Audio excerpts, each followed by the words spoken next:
തന്റെ മുത്തച്ഛൻ ഇപ്പൊ ഭയങ്കര സ്പോർട്സ്മാൻ സ്പിരിറ്റില്ല. കണ്ടില്ലേ സ്പോർട്സ് ഡ്രസ് ഇട്ടുകൊണ്ട് സ്പിരിറ്റ് അടി. ചെകുത്താൻ ചിരിച്ചാലും കരഞ്ഞാലും പേടിക്കണമെന്നാ. ഈ രണ്ട് ചെകുത്താന്മാരെ ഒന്നിച്ചെങ്കിൽ പങ്കനിട്ട് എന്തോ ഒരു പാരയുണ്ട്. അച്ഛനാണ് സത്യം. പറഞ്ഞു നാവെടുത്തില്ല. ആ ഫോണിൽ തന്നെ താമസിയാതെ കമാൻഡറുടെ എല്ലാ ആണവരഹസ്യങ്ങളും നമുക്ക് മണിയായി കേൾക്കാം. അതെങ്ങനെ? ഇതാ കേട്ടോ.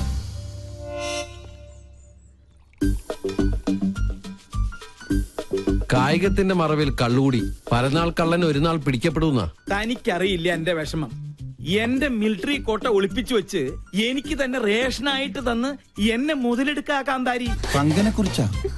ഓട്ടോറിക്ഷ ബോഡിയിൽ റോക്കറ്റ് എഞ്ചിൻ ഫിറ്റ് ചെയ്ത കേസാത്. എത്ര ശരിയാ. ആ യക്ഷിയെ നീ വേണം ഒന്ന് തളച്ചു തരാൻ. മൂർദാവിലെ ആണി അടിച്ച് ഞാൻ തളച്ചു തരാം. പക്ഷേ ഞാൻ പറയുന്ന പോലെ അവളുടെ ഓരോ പ്രോഗ്രാമിന്റെ ഡീറ്റെയിൽസ് എനിക്ക് കൃത്യമായി ചോർത്തി തരണം. അവരുടെ കളേഷ് ഷോ ഞാൻ കൊളമാക്കി തരാം. ഇനി മുതൽ അത് കൊളേഷ് ഷോ ആണ്. അത് മതി. അങ്ങനെ അവള് ചാനലിൽ നിന്ന് ഔട്ടാവണം. അവളെ ഒന്ന് നേരെയാക്കാൻ ഇതേ ഒരു മാർഗമുള്ളൂ. ഞാൻ ഒഴിച്ചു കൊടുത്ത കോട്ട കുടിച്ച് വളർന്ന ആളാ. പെഗ് കൊടുത്ത കൈക്ക് എന്നെ കുത്തി. രണ്ടും ചേർന്ന് എന്നെ ഒതുക്കാനുള്ള ശ്രമം. നിന്നെ ഒതുക്കുന്നതിന് മുമ്പ് നിന്റെ മുത്തച്ഛനെ ഒതുക്കണം. അതിന് വഴിയുണ്ട്. എങ്ങനെ? മുള്ളിനെ നമുക്ക് ഫുള്ള് കൊണ്ടെടുക്കണം. എന്തോ മുൻജന്മ ബന്ധം പോലെ സാറിന് സഞ്ജയ് സാറിന് ഭയങ്കര ഇഷ്ടം. ഇതെന്റെ കയ്യിൽ ഏൽപ്പിച്ചിട്ട് പറഞ്ഞു സുഭിക്ഷമായി അങ്കിളിനെ ഒന്ന് ട്രീറ്റ് ചെയ്യണമെന്ന്. അവൻ തറവാടിയാ. ഇവനും ഞാനും. രാജലക്ഷ്മി ഞാനല്ലേ ഗ്യാരണ്ടി? നല്ല ISI മാർക്കുള്ള ഗ്യാരണ്ടി. കൃത്യമായി പറഞ്ഞാൽ മാഡം ഇപ്പൊ തിയേറ്ററിൽ കയറി കാണും. തിയേറ്ററിലോ? ഏത് സിനിമ കാണാൻ? ഓപ്പറേഷൻ തിയേറ്ററിൽ. മണ്ടൻ. തലച്ചോറില്ലാതെയും ഒരു ജന്തുവിന് ഇത്രയും കാലം ജീവിക്കാമെന്നതിന് ഏക ഉദാഹരണമാണ് ഈ തിരുമണ്ടൻ. ഒരെണ്ണം കൂടെ ഒഴിച്ചു. വലിക്കല്ലേ. ഈ വീട്ടിലിരുന്ന് സ്വാതന്ത്ര്യത്തോടെ മദ്യപിക്കുന്നത് ഇന്നാ. രാജലക്ഷ്മി വന്ന ഒന്നല്ല 3 സർജറിയാണ് മാഡത്തിന്. ഓരോ മൂമെന്റും വാച്ച് ചെയ്യാൻ ഞാൻ അവിടെ ആളെ നിർത്തിയിട്ടുണ്ട്. ആരെയും പേടിക്കണേ, പ്രായം എത്രയായല്ലോ. എന്തായാലും എന്റെ ഒരു മനസമാധാനത്തിന് നീ ഒന്ന് വിളിച്ച് അന്വേഷിച്ചേ. നീ കുപ്പി പിടിച്ചേ. ആരെ? നിന്റെ അച്ഛനാ?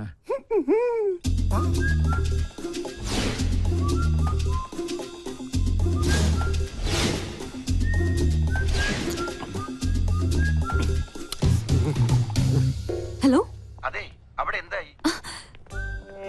ഡ്യൂട്ടി കഴിഞ്ഞ് പട്ടാളം ഇറങ്ങിയിട്ടുണ്ട്. ഞങ്ങൾ അവിടെ എത്തുമ്പോഴേക്കും മുത്തശ്ശൻ പാമ്പായി എഴയണം. ഓക്കെ? ഓ, മേജർ സർജറി ആണല്ലേ. ഓക്കെ. പാവം മേജർ, രക്ഷപ്പെട്ടാ മതിയായിരുന്നു. മുത്തച്ഛൻ മുത്തിക്കോ. ഓപ്പറേഷൻ കഴിയുമ്പോ ഒരുപാടാവും സമയം. നിനക്ക് സുഖാവുണ്ടേ മോനെ? ഒരെണ്ണം കുടിച്ചേക്കാം. പറഞ്ഞ സ്ഥിതിക്ക് ഒരെണ്ണം കഴിച്ചേക്കല്ലേ. വെള്ളം എന്തൊരാക്രാന്തം. വെള്ളം ഒഴിച്ചാൽ ഞാൻ തുമ്മും. അലർജിയാ. സാറ് മഹാപിശുക്കനാണെന്ന് എല്ലാരും പറയണത്. പക്ഷെ എനിക്കത് തിരുത്തണം. ഒരു 5000 മണീസ് എനിക്ക് കടമായിട്ട് തന്നാ മതി. മോനെ ഗോപി, എന്തോ? നിന്നെ വിറ്റ കാശ് എന്റെ കയ്യിലുണ്ട്. സന്തോഷായി. എന്നാ അതിന്ന് കുറച്ച് കടമായിട്ട് തന്നാ മതി. സാറേ, എനിക്ക് അംഗം കുറിക്കണം. അംഗം കുറിക്കാനോ? അതിന് വാളെവിടെ? വാള് ഉറയിലുണ്ട്, ഊരട്ടെ. ഇത് വാളല്ല, ഇത് ഉറുമിയാണ്. അയ്യോ രാജലക്ഷ്മി, ഇനി ഇവിടെ നിൽക്കണ ശരിയല്ല. വിട്ടേക്കാം. ഇവരും പോയാ?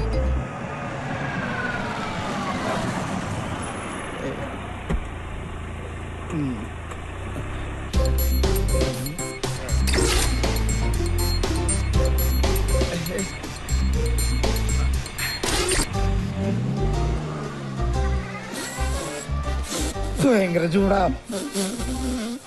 കട്ടൻ കാപ്പിയാ? കട്ടൻ കാപ്പി കുപ്പിയിലോ? ഫ്ലാസ്ക് ഒടഞ്ഞു പോയി, അപ്പൊ കുപ്പിയിലാക്കി. എന്താ ഇതൊക്കെ? ഇത് ചിക്കൻ മിക്സർ ജിപ്സി. എന്താ വേണ? ഫിറ്റാണല്ലേ?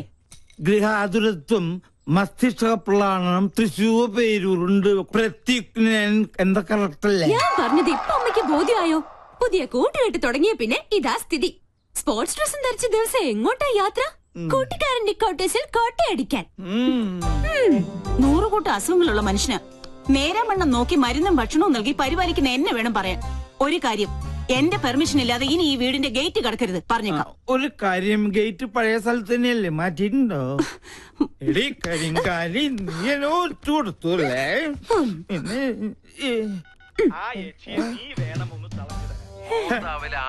എങ്ങനെയുണ്ട് ശബ്ദരേഖ? എന്റെ പ്രോഗ്രാം കൊളവാക്കുമല്ലേ? ഞാൻ തുടങ്ങിയിട്ടേ ഉള്ളൂ. ഇനി അടുത്തത് അവന് മരം മൊക്കറി സഞ്ജുന്. ഹലോ, ആ നീയോ? എന്തു പറ്റി ഇന്ന് ടി വിയിൽ നിന്റെ ഷോ കണ്ടില്ല? ഒക്കെ നേരി പറയാം. അത്യാവശ്യമായിട്ട് നീ ഒന്ന് ബിഗ് ബസാർ വരെ വരണം. എന്താ കാര്യം? പറയാം, നീ ഒന്ന് പെട്ടെന്ന് വന്നേ.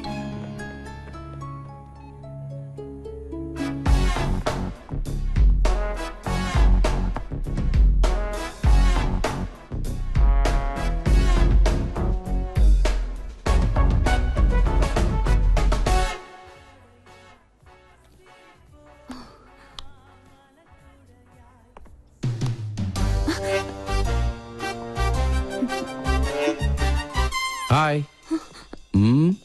എന്താ മുദ്രമോതിരം നഷ്ടപ്പെട്ട ശൗന്തളെ പോലെ നീയാകെ ഡൾമൂഡിലാണല്ലോ.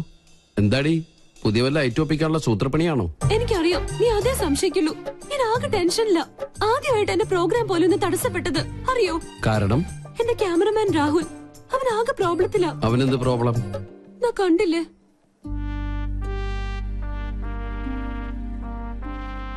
സോനം അവന്റെ ഗേൾഫ്രണ്ടാ. അവൾക്കിപ്പോ ത്രോട്ട് ക്യാൻസറിന്റെ ചെറിയൊരു സിംറ്റം. ട്രീറ്റ്മെന്റ് മാറാവുന്നതേ ഉള്ളൂ. പക്ഷെ രോഗിയാണെന്ന് അറിഞ്ഞതിൽ പിന്നെ അവൾ അവനെ മനഃപൂർവ്വം അകറ്റുക. ഒന്നിലും ശ്രദ്ധയില്ല. അവനിപ്പോ ആകെ വട്ടുപിടിച്ചിരിക്കുക. എവിടെ ക്യാമറ? പ്ലീസ്, ആ കണ്ണിലൂടെ നീ എന്നെ ഇപ്പൊ കാണരുത്. ആരെ വേണേലും ഞാൻ പിടിച്ച് സത്യം ചെയ്യാം. ഞാൻ പറയുന്നത് നേരാ. എക്സ്ക്യൂസ് മീ, ഇവിടെ വായു ഗുളിക കിട്ടോ? Get lost. അവൻ എന്തെങ്കിലും കടുങ്കായി ചെയ്യും, അതാ എന്റെ പേടി. ഞാൻ എത്ര പറഞ്ഞിട്ടും അവള് കേൾക്കുന്നില്ല. നീ ഒന്ന് പറഞ്ഞ് അവളെ ബോധ്യപ്പെടുത്തണം പ്ലീസ്. അല്ല, ഇതിനിപ്പോ എന്നെ തന്നെ വിളിച്ചു വരുത്താൻ കാരണം? ക്യാപ്റ്റൻ ചക്രപാണി നിന്റെ സീനിയർ ഓഫീസർ ആയതുകൊണ്ട്. ചക്രവാണി സാറിന്റെ ആരാ കുട്ടി? മകൾ. ഈ ഒരു കാര്യത്തിൽ ഇനിയും നിനക്കെന്നെ വിശ്വാസമില്ലെങ്കിൽ വേണ്ട. പ്ലീസ്, നീ ഒന്ന് പോയേ. ഏയ്, ഓക്കെ ഓക്കെ, ഞാൻ വിശ്വസിക്കാം. I will try my best.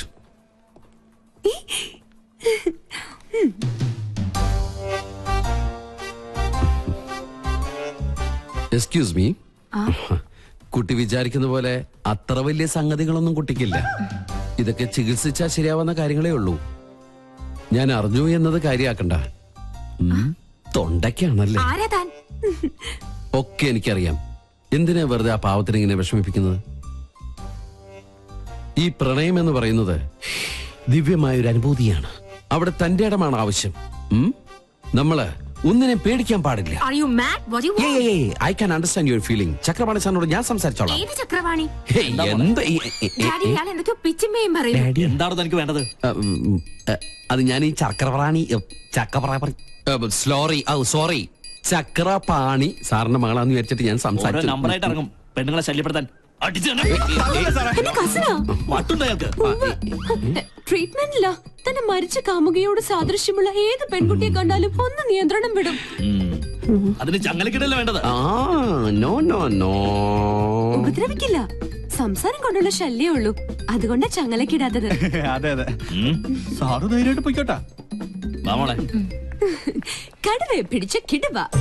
എപ്പടി? ഇതിൽ ഞാൻ ഷൂട്ട് ചെയ്തത് ഒരു എപ്പിസോഡാ. നാട്ടുകാരുടെ മുമ്പിൽ നീ അലങ്കോലപ്പെടുത്തിയ എന്റെ ഇമേജ് തിരിച്ചെടുക്കാൻ ഇത് മാത്രം മതി എനിക്ക്. This is the Pinky Show.